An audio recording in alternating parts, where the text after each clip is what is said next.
I'm Jim Parrett. I'm a field rep for AFSCME Council 24 and have been for 7 years.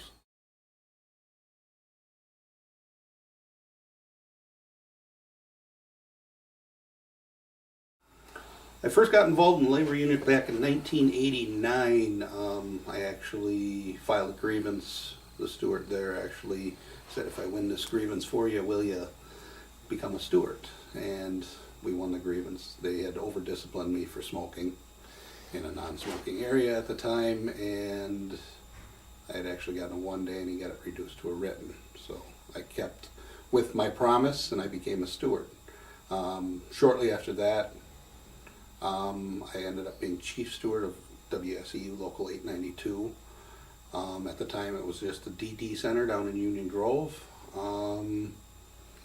In 1999 I became the vice president of the local. At that time we also opened the Vets Home in Union Grove, and sometime between 95 and 99 we also opened, this is where I get my experience with corrections, we opened Southern Oaks Girls School in Union Grove, which was a correctional facility. We also had On Grounds, which was a correctional facility for adult women, was Ellsworth Correctional Center too. So I do have some experience with corrections. And in 2001 I became president of that local. At the time it was the 4th biggest local in the state. And I took the position with AFSCME in 2006.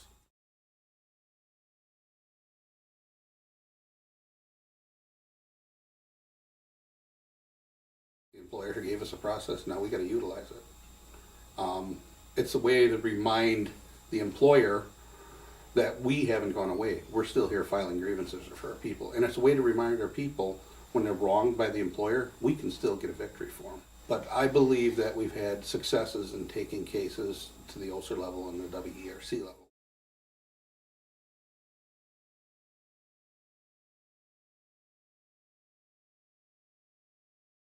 Actually, I find it kind of hard to believe. I can't believe, knowing as large as AFSCME is, and how diverse AFSCME is, and the kind of people we cover, from correctional officers to nurses to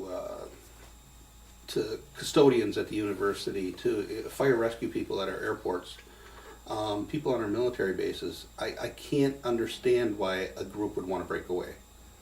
They live under this falsehood that they'll get certification and then they'll be recognized. We know for a fact right now, we have the teachers, which we represent in all facets across the state. They're certified. They're getting no more bargaining. We're going to have to file a ULP. So what makes this group, wacko, want to break away and be certified instead of staying with one of the strongest unions in the country? It makes no sense to me. It makes no sense to the majority of our membership either. It makes me sad. It really makes me sad, because some of these guys were strong proponents of our processes before Act 10. And now, what I believe as a result of one person not getting elected to our executive board, I believe this is a person who wants to take their toys and go open their own sandbox and wants the COs to follow them into that sandbox. And that's not a good place to go. And that's what makes me sad, is because there's actually some naive people out there that are going to follow them on this. And it's playing right into the governor's hand too. You know, it's all about divide and conquer, and these guys know better than that, but they're leading some people astray, and that's sad.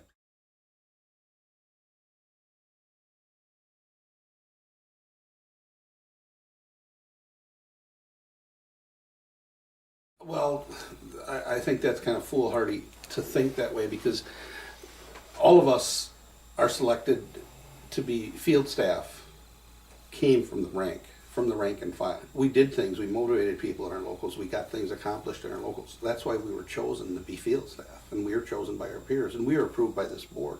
We were good enough to be selected to represent them back then in 2006, but now they can do it better than we can. I don't believe any of them had the experience that us three at that time have, or anybody else that's behind me in the boardroom has as a field staff and can possibly do what we do. I mean, we've all been diverse in our careers before we took these jobs at AFSCME. We all know what it is to work 24/7s.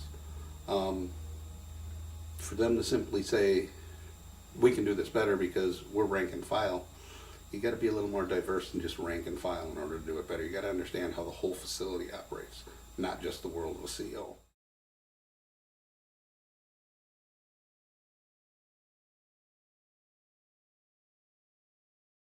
My comments to people that are even contemplating joining WACL is why would you go for a brand new organization when this state is at its worst in labor relations?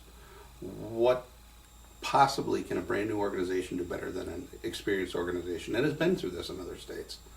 I mean, and again, I've said this before, it's playing right into the governor's hand here, divide and conquer. Why would you jump off the big boat into a rowboat that you don't even know if it's going to float? Stay with the big boat. The vote isn't about whether you want to pay dues to AFSCME or not want to pay dues to AFSCME. It's whether you believe in what AFSCME's mission is, our greater mission to get back collective bargaining is what it is about. I believe most people are smarter out there than we give them credit for that are going to be voting in this election. And I believe most people believe AFSCME is working for the greater good for all employees.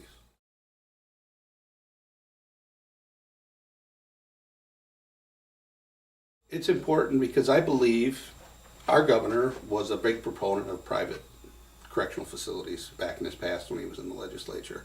And we know that he's being lobbied now to continue to look into privatizing corrections. I believe if we divide up and we have a couple of WACL locals, a couple of locals that don't want a union, we got some AFSCME locals, I believe the ones that are the weakest are where he's going to point that privatizing finger at. And I believe the AFSCME locals will fight stronger and harder and longer to keep privatization from happening. AFSCME means to me that we have power when we stay united in the workplace.